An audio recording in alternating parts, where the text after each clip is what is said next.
ایک دفعہ ایک بزرگ جا رہے تھے۔ راستے میں کچھ بچے بحث کر رہے تھے۔ جب بزرگ قریب آئے، بچے کہنے لگے، بابا جی، ہم کسی مسئلے پر بحث کر رہے ہیں، آپ فیصلہ کریں۔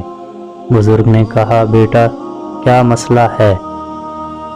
بچے نے کہا، بابا جی، ایک آدمی بڑا نیک ہو اور کبھی کوئی گناہ نہ کیا ہو، اس کے دل پر اللہ کی خاص نظر رہتی ہے، یا پھر ایک شخص بڑا ہی گناہگار ہو اور پھر اللہ سے سچی توبہ کر لے۔